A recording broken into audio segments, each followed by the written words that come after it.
Hi, hello, and very good morning to all of you. આગળના પીરિયડની અંદર આપણે ઉદાહરણો કરતા હતા. ઉદાહરણ 18 સુધી આપણે પૂરા કર્યા હતા. હવે એના પછી આગળ છે એ ઉદાહરણની અંદર આપણે આગળ વધીએ. એની પહેલા હું તમને થોડો કોન્સેપ્ટની વાત કરું તો હવે પછીના બે ઉદાહરણ છે ને એ આપણે સતત બતાવવાનું છે. આગળ આપણે સાતત્યના જ દાખલા ગણતા હતા, બધા ઉદાહરણ કર્યા આપણે, પણ આની અંદર છે એ આપણે સાતત્ય લિમિટ લઈ અને બતાવવાનું નથી. ઓકે, જે વિધાનો આપણે જાણીએ છીએ કે જે વિધેયો સતત છે એના આધારે અને વિધેયોનું સંયોજન છે એ સતત હોય છે એના આધારે બતાવવાનું છે. એના માટે હું તમને કહું કે f અને g આ બે વિધેયો છે એ x બરાબર c આગળ સતત છે. f અને g છે એ x બરાબર c આગળ સતત વિધેયો હોય તો એનું સંયોજન f of g કે પછી g of f જે પ્રમાણે તમે લ્યો એ પ્રમાણે g of a પણ x બરાબર c આગળ સતત થાય. મતલબ કે બે વિધેયો છે એ જો કોઈ નિશ્ચિત બિંદુ આગળ સતત હોય તો એનું સંયોજન છે એ પણ આપણે x બરાબર c આગળ મોટે ભાગે સતત થતું હોય છે. તો આ રીતે આ બેના સંયોજન અહીંયા તમે જોઈ શકો છો કે આ રકમની અંદર sin ની સાથે x² નું સંયોજન કરેલું છે, એટલે આપણે સંયોજિત વિધેયની મદદથી કહેશું. હવે એની અંદર આપણે જાણીએ છીએ એવા કયા વિધેયો સતત છે તો કે sin વિધેય સતત છે, cos વિધેય સતત છે, r ઉપર, બધા r ઉપર, sin cos આ બે r પર સતત છે. એના સિવાયના તો કે બહુપદી વિધેય છે, પછી માનાંક વિધેય છે, પછી અચળ વિધેય,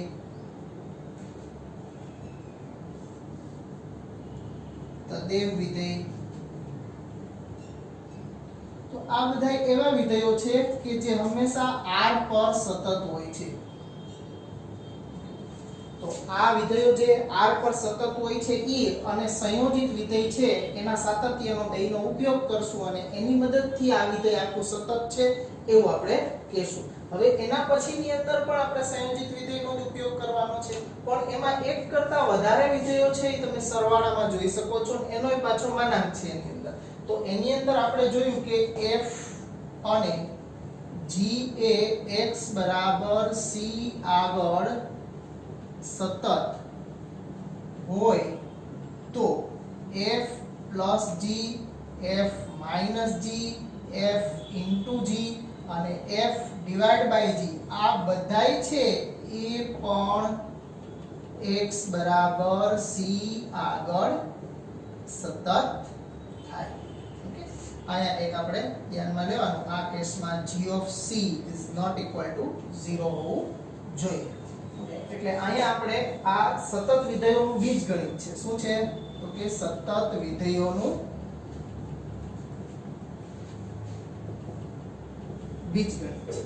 તો સતત વિધેયોનું બીજગણિત આપણને એમ કહે છે કે બે વિધેયો છે એ c આગળ સતત હોય તો એનો સરવાળો, એની બાદબાકી, એનો ગુણાકાર અને એનો ભાગાકાર પણ x બરાબર c આગળ સતત થશે.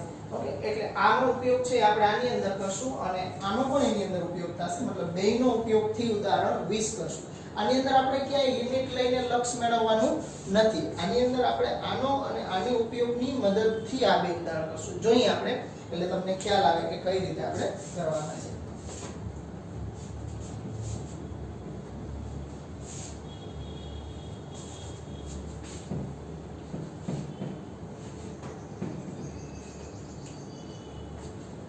જો વિદ્યાર્થી મિત્રો, ખાસ આગળ આપણે જેટલા ઉદાહરણ કર્યા છે ઈ અને હવે આપણે જે કંઈ કરવાના છીએ ઈ બધાય ખાસ બધાય જ્યાં આપણે અટકાતા જ્યાંથી આપણે ચાલુ થાય છે ત્યાં તમારે ફેરબુક ની અંદર બધાય વ્યવસ્થિત રીતે કમ્પ્લીટ લખતા જવાના છે અને સાથે સાથે દરરોજ એક વખત ગણી અને તમને સમજાય છે એની પ્રેક્ટિસ કરતી જવાની ખાસ મિત્રો.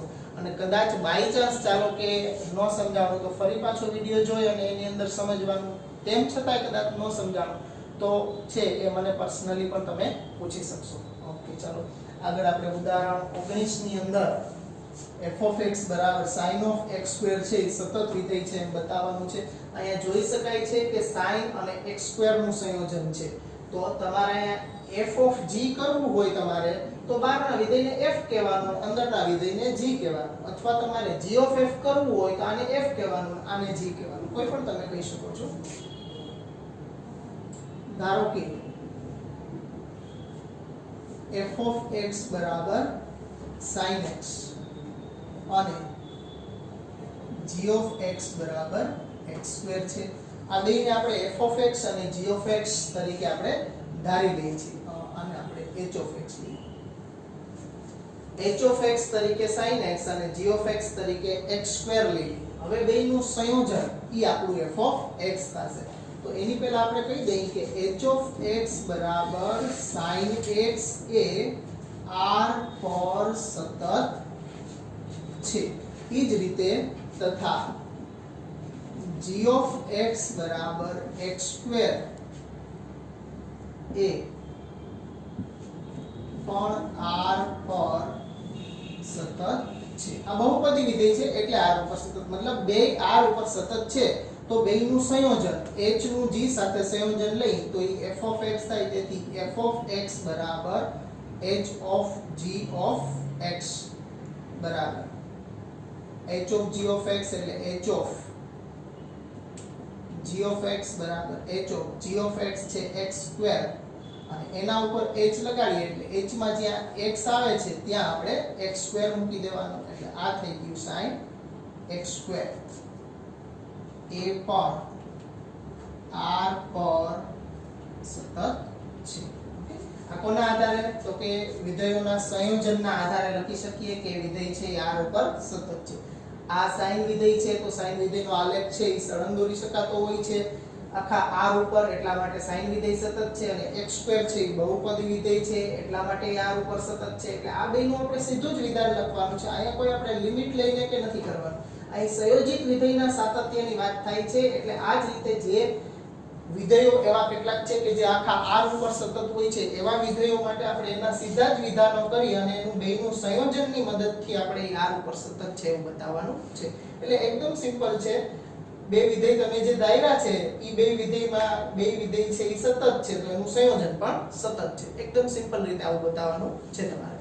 હવે એના પછીના ઉદાહરણ નંબર 20 ઉપર જોઈએ આપણે. તો ઉદાહરણ 20 ની અંદર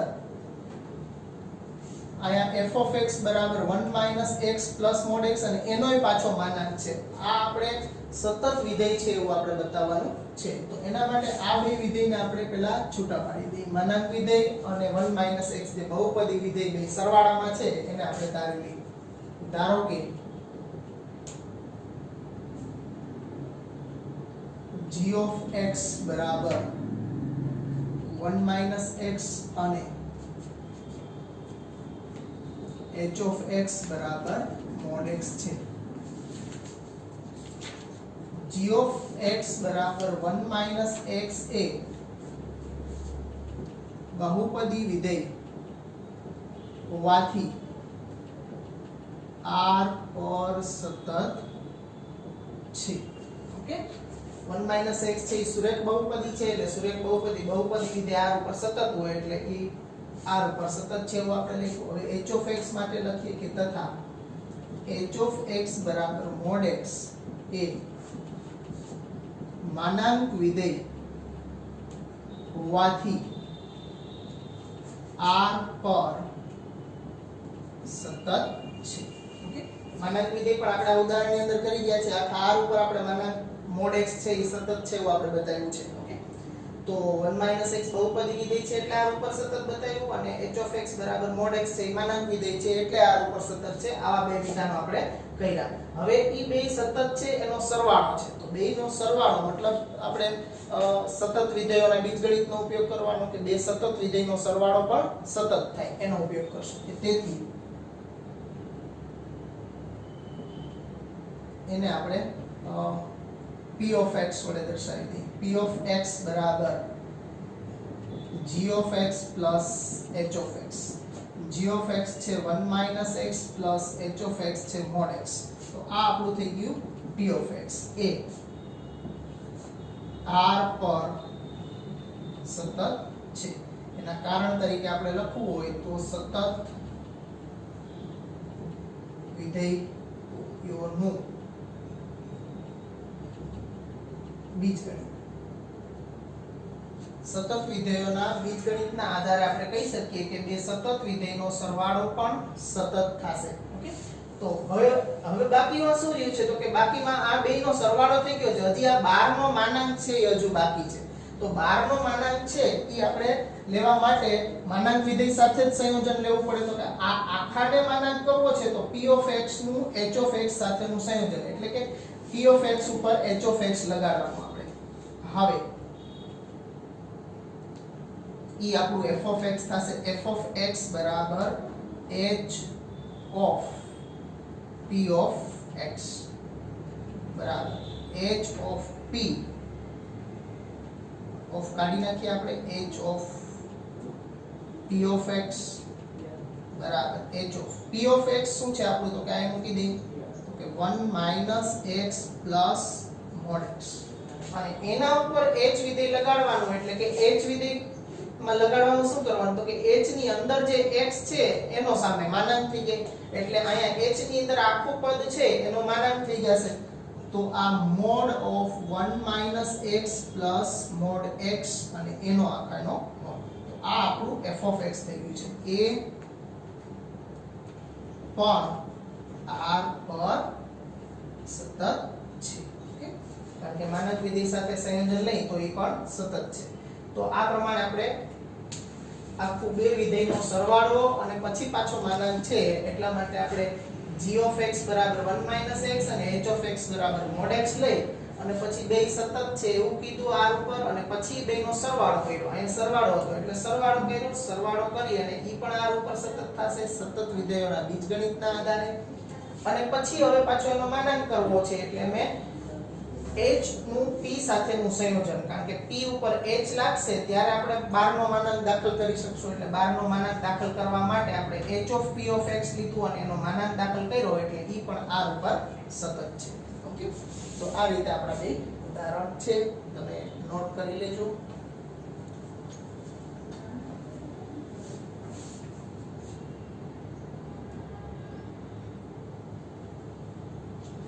ઓકે, આપણે વિદ્યાર્થી મિત્રો 1 થી લઈ અને 20 સુધીના ઉદાહરણ પૂરા કર્યા છે. હવે આપણે સ્વાધ્યાયની અંદર સ્વાધ્યાય 5.1 ની અંદર આવીએ છીએ. તો સ્વાધ્યાય 5.1 ની અંદર શરૂઆતના દાખલા એકદમ સિમ્પલ છે. હું તમને અહીંયા બાજુમાં હિન્ટ આપી દઉં છું.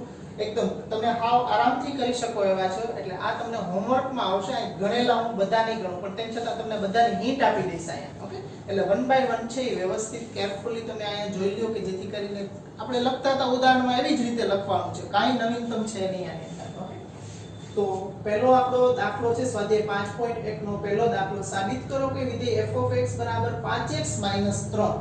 અહીંયા આપણને વિધેય તરીકે સુરેખ બહુપદી આપી છે. તો આ સુરેખ વિધેય છે એટલે કે બહુપદી વિધેય છે. બહુપદી વિધેય એ 0 - 3 અને 5 આગળ સતત છે એવું આપણે બતાવવાનું છે. તો આપણે જાણીએ છીએ કે બહુપદી વિધેય આખા r ઉપર સતત હોય છે. તો પછી આ ત્રણેય બિંદુ આગળ તો 1 by 1 એક પછી એક તમે બતાવશો એટલે સતત જ થવાનું છે. જો હું તમને અહીંયા બાજુમાં બતાવું છું આ પહેલા દાખલા માટે. ઓકે, તો લિમિટ તમારે પહેલા એક બિંદુ આગળ એટલે x બરાબર 0 માટે આ રીતે તમારે આમ લખવાનું. કેમ એ તમને સમજાવ્યું છું. એટલે x બરાબર 0 માટે તમે ચકાસો ત્યારે limit x tends two 0 f of x બરાબર લિમિટ x ટેન્ડ્સ ટુ 0 વિધેય તરીકે છે 5x - 3, એમાં ટેન્ડ્સ ટુ 0 મૂકવાના એટલે 0 - 3 બરાબર -3. તથા વિધેયનું લક્ષ મેળવી લીધું. સતત બતાવવા માટે બીજી શેની જરૂર પડે? તો કે વિધેયનું લક્ષ અને વિધેયના ઈ બિંદુ આગળના મૂલ્યને. એટલે કે આ જે આપણી પાસે વિધેય છે એની અંદર જ તમારે x બરાબર 0 મૂકવાના. એટલે આપણે એનું મૂલ્ય પણ એટલું જ મળશે. f of 0 બરાબર 5 * 0 - 3 બરાબર -3.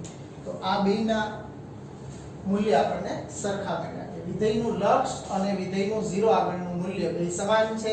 તેથી આપણે કહી શકીએ કે તેથી f of x એ x બરાબર 0 આગળ સતત છે.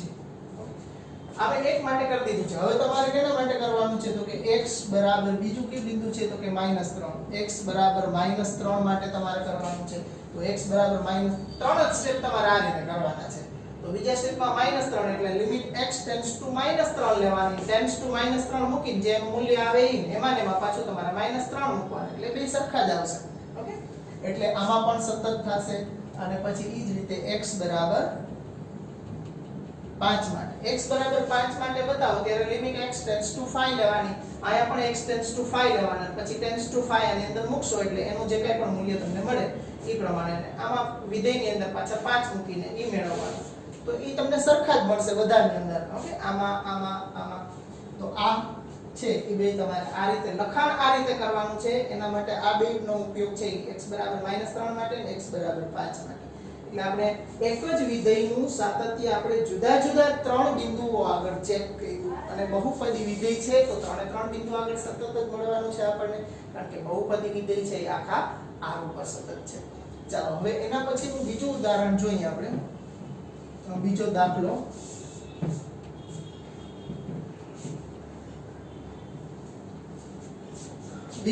શું કહે છે કે f(x) = 2x² - 1 નું x બરાબર 3 આગળ સાતત્ય ચકાસો. તો x બરાબર 3 આગળ સાતત્ય ચકાસવાનું. તો આની અંદર પણ ઉપરના દાખલા જેવું થશે, ખાલી વિધેય બદલાય છે. આયા સુરેખ બહુપદી હતી, આયા દ્વિઘાત બહુપદી છે, એટલો જ ફરક આવ્યો છે. અને આયા પણ તમારે નિશ્ચિત બિંદુ આગળ જ સાતત્ય ચકાસવાનું છે, આ ઉપર નથી ચેક કરવાનું. તો નિશ્ચિત બિંદુ આગળ ચકાસવાનું છે તો આની જેમ જ થવાનું છે.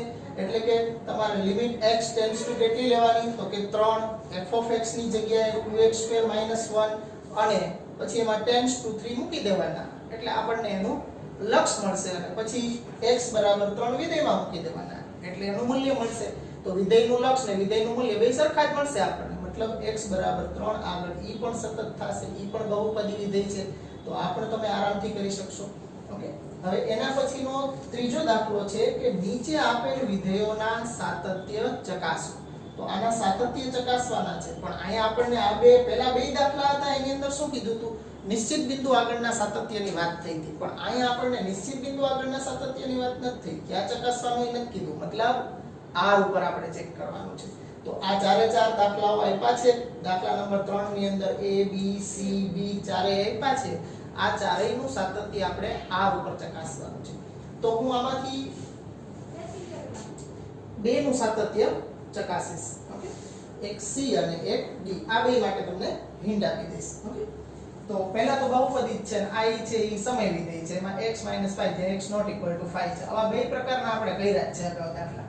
ઓકે, તો આની અંદર તમે જુઓ તો a છે એમાં f(x) બરાબર x - 5 છે. તો આના માટે તમારે પહેલું કામ તો શું કરવાનું? r ઉપર ચકાસતા હોય ત્યારે, તો કે r ઉપર ચેક કરતા હોય ત્યારે c belongs to r પહેલા લેવાનું. તો c belongs to r લેતા પછી તમારે limit x tends two c f(x) બરાબર limit x tends two c વિધેય લેવાનું. x - 5 ટેન્ડ્સ ટુ c મૂકો એટલે c - 5 તથા c આગળનું વિધેયનું મૂલ્ય તો કે f(c) બરાબર ઈ પણ c - 5 એ સરખા જ મળવાના હોય આપણને. ઓકે, તેથી f(x) એ r પર સતત છે. એટલે આ વિધેય છે આખું r ઉપર આપણે સતત બતાવ્યું. પણ આ લેવાનું ભૂલવાનું નહીં, કારણ કે આપણે r ઉપર સાતત્ય ચકાસતા હોય. પછી બીજું છે તો બીજાની અંદર f(x) બરાબર 1/x - 5 જ્યાં x ≠ = 5 છે. તો તમે લ્યો ત્યારે અહીં જો 5 નથી લેવાના, એના પ્રદેશની અંદર 5 છે જ નહીં, કારણ કે છેદ એના માટે શૂન્ય થઈ જાય. તો આપણે અહીંયા લેશું ત્યારે c belongs to r - 5 કરી નાખવાનું. અથવા તમે આમ પણ કરી શકો, અથવા c is not equal to 5 છે. c બરાબર 5 નથી એનો મતલબ એવો થયો કે એના સિવાયની કોઈ પણ સંખ્યા છે. ઓકે, આમ લખો કે આમ લખો બે ચાલે. ચાલો, હવે એના માટે તમારે બસ આ જ રીતે કરવાનું છે કે limit x tends two c f(x) બરાબર limit x tends two c 1/x - 5 બરાબર ટેન્ડ્સ ટુ c મૂકશો એટલે 1/c - 5 તથા f(c) નું મૂલ્ય પણ 1/c - 5. તો બે સમાન છે, તેથી કહી શકીએ કે f(x) એ r પર સતત છે. ઓકે, આમ તો મેં તમને ગણવાનું કીધું હતું પણ તેમ છતાંય બે તમને અહીંયા કેલ્ક્યુલેટ થઈ જ ગયા છે. હવે એના પછીનો ત્રીજો અને ચોથો છે સી અને ડી.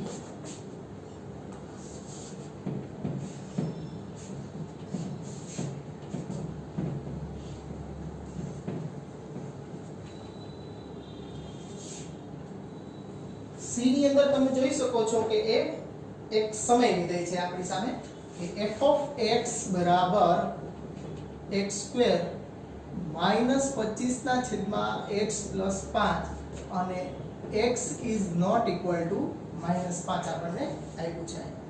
તો આના માટે આપણે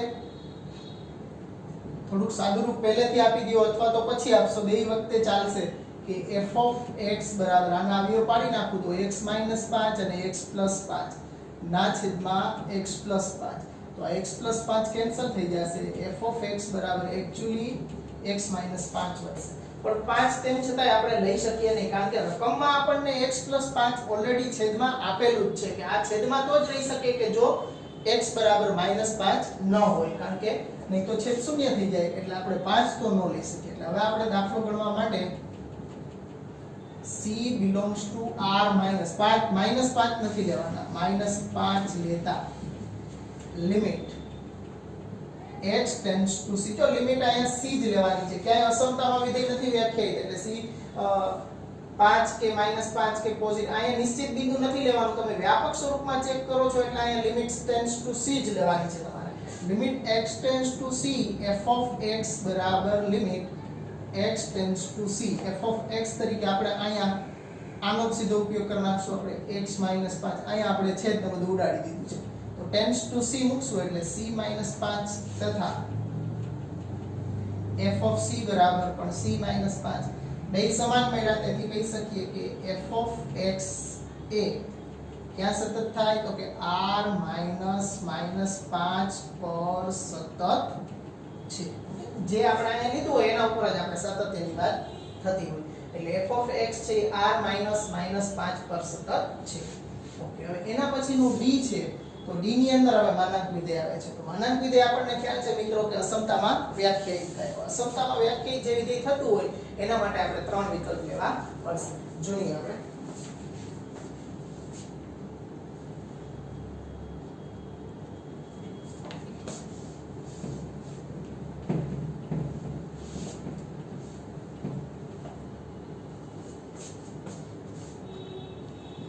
ચોથું જે d છે f of x બરાબર mod x minus 5.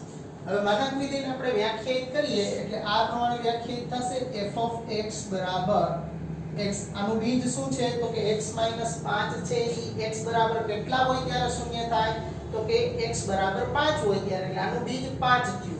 તો આપણે 5 થી આ વિધેય વ્યાખ્યાયિત થશે x greater than or equal to 5 અને x less than 5. x 5 અથવા 5 થી મોટા હોય ત્યારે મોટા કોણ છે તો કે x, તો x પહેલા રાખવાના x - 5. આમાં જુઓ કે x less than 5 એમાં મોટા કોણ છે, માનાંક દૂર કરો ને ત્યારે હંમેશા મોટું પદ હોય આગળ થી. તો x less than 5 માં મોટા કોણ છે તો કે હવે 5 છે એટલે માનાંક દૂર કરો ત્યારે આપણે 5 minus x કરના, અથવા તમે આમ લખો તો પણ હાલે -x - 5, કારણ કે એના બીજ થી જ્યારે મૂલ્ય નાનું હોય ત્યારે એનું મૂલ્ય ઋણ થાય એટલે એને માઈનસ વડે ગુણી અને એને ધન બનાવવા પડે. એટલે આ માઈનસ વડે ગુણીને આમ લખો અથવા તો સીધા જ 5 - x લખી નાખો, બંને વસ્તુ સરખી જ છે. એટલે આમ લખો કે આમ લખો બે એક જ છે એટલે હું 5 - x જ લખી નાખું છું. ઓકે, ચાલો આ આપણું વિધેય વ્યાખ્યાયિત થઈ ગયું. હવે આપણું વિધેય છે 5 આગળ આ રીતે x greater than 5, x equal to 5 અને x less than 5 આ ત્રણ વિકલ્પોમાં આપણે કામ કરવું જોઈશે. એટલે સૌથી પહેલા શું કરવાનું, આપણે c belongs to r લેતા. હવે આપણો પહેલો વિકલ્પ શું થાય કે જો c is greater than 5 હોય તો f of x બરાબર x minus 5.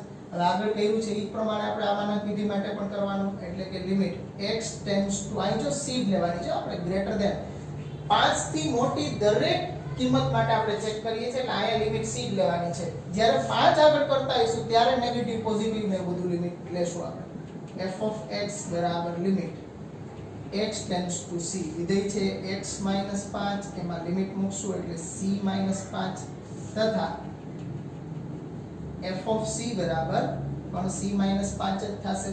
તો બે સરખા મેળા એટલે કહી શકીએ કે તેથી f of x એ x ગ્રેટર ધેન 5 માટે સતત છે, એટલે 5 થી મોટી દરેક કિંમત માટે સતત છે એવું બતાવી દીધું આપણે. હવે x લેસ ધેન 5 માટે બતાવી દઈએ અને પછી x બરાબર 0 માટે. જો c લેસ ધેન 5 હોય તો f of x બરાબર 5 minus x limit x tends two c. અહીંયા પણ c લેવાના છે તમારે. f of x બરાબર limit x tends two c.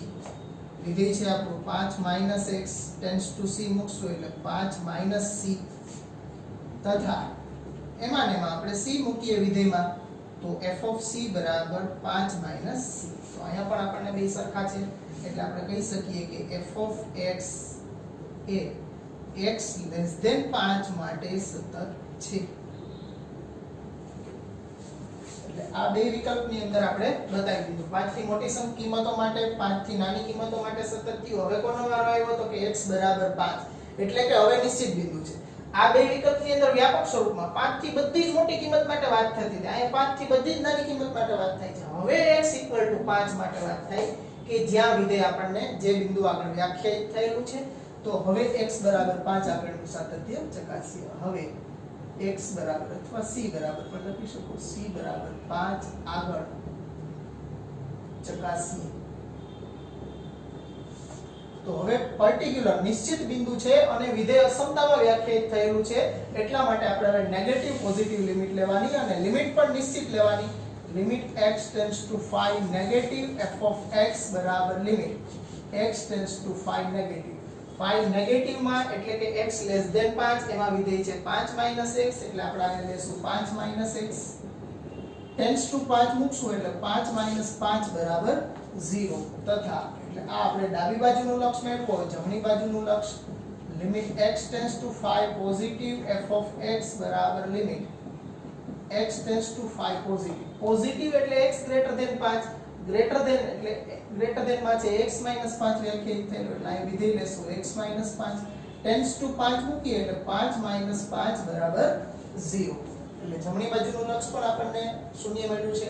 હવે 5 આગળની કિંમત તથા f of આની અંદર ઇક્વલ ટુ આયા છે તો આમાં 5 મૂકીએ એટલે f of 5 બરાબર 5 5 બરાબર 0. તો તમે જોઈ શકશો કે આ ત્રણેય સમાન મળે છે. ડાબી બાજુનું લક્ષ, જમણી બાજુનું લક્ષ અને 5 આગળનું મૂલ્ય ત્રણેય સમાન મળે છે. તો આપણે કહી શકીએ કે તેથી f of x એ x બરાબર 5 આગળ સતત છે. તેથી તો શું થયું આપણું વિધેય ક્યાં સતત થયું તો કે 5 થી મોટી, 5 થી નાની બધી સંખ્યાઓ અને 5 એનો મતલબ આખા r ઉપર સતત થયું. તેથી f of x બરાબર mod x 5 એ r પર સતત છે. તો d ની અંદર આપણે ઉદાહરણમાં કર્યું જ છે. ઓકે, એ જ પ્રકારનો દાખલો છે. તો આ રીતે સારી રીતે તમે કેલ્ક્યુલેટ કરી શકો. હવે એના પછીનું ઉદાહરણ નંબર 4 છે. એની અંદર તમે જોઈ શકો છો કે ધન પૂર્ણાંક n માટે, ધન પૂર્ણાંક n એટલે n belongs to n છે. એના માટે વ્યાખ્યાયિત વિધેય f of x બરાબર x raised to n છે એ સતત છે એવું બતાવવું છે. એકદમ સહેલું છે. ચોથા દાખલા માટે તમે જુઓ તો ચોથા દાખલાની અંદર તમારે n belongs to n માટે વ્યાખ્યાયિત આ વિધેય છે એ સતત છે એવું આપણે બતાવવાનું છે. તો જેના ઉપર વ્યાખ્યાયિત છે એના ઉપર જ આપણે સાતત્ય ચકાસવાનું હોય. એટલે આપણે અહીંયા લેશું ત્યારે c belongs to n લેતા, એટલે અહીંયા તમારે c belongs to r નથી લેવાનું. વિધેય છે એ કોના ઉપર વ્યાખ્યાયિત છે? n ઉપર વ્યાખ્યાયિત છે. તો તમારે વિધેયનું સાતત્ય પણ n ઉપર જ જ્યાં વિધેય વ્યાખ્યાયિત જ ન હોય અહીંયા સાતત્ય ચકાસવાનું હોતું જ નથી. એટલે c belongs to n. અત્યાર સુધી આપણે r લીધું છે, આ દાખલાની અંદર n લેવાનું છે. c belongs to n લેતા પછી કામ આપણે કરીએ છીએ એમ જ x tends to c f of x બરાબર limit x tends to c f of x આપણને આપ્યું છે x raised to n, એમાં tends to c મૂકશો એટલે c raised to n તથા f of c બરાબર પણ c raised to n એટલે કે વિધેયનું લક્ષ અને વિધેયનું c આગળનું મૂલ્ય સમાન મળ્યું છે. તો આપણે કહી શકીએ કે તેથી f of x બરાબર x raised to n ઘાત છે, અહીંયા પણ r લેશું, n છે એ આપણને x belongs to નથી n આપ્યું છે, તો C belongs to R જ આપણે બાકી બધું સરખું જ રહેશે. ઓકે A R પર સતત છે. Okay x belongs to n આપ્યું હોત ને આપણને તો આપણે અહીંયા લેતી પ્રમાણે C belongs to n, પણ આ ઘાત છે ઈ n belongs to ધન પૂર્ણાંક ઘાત છે. x નું મૂલ્ય તો ગમે તે હોઈ શકે એના વિસ્તાર એના પ્રદેશમાંથી, એટલે એનો પ્રદેશ છે એ r જ છે. તો અહીંયા પણ આપણે એકચ્યુઅલી r ઉપર જ સાતત્ય ચકાસવાનું થશે. ઓકે ઘાત છે ઈ છે ઈ n belongs to n છે, પણ x છે એ તો belongs to r જ રહેશે. તો મેક a note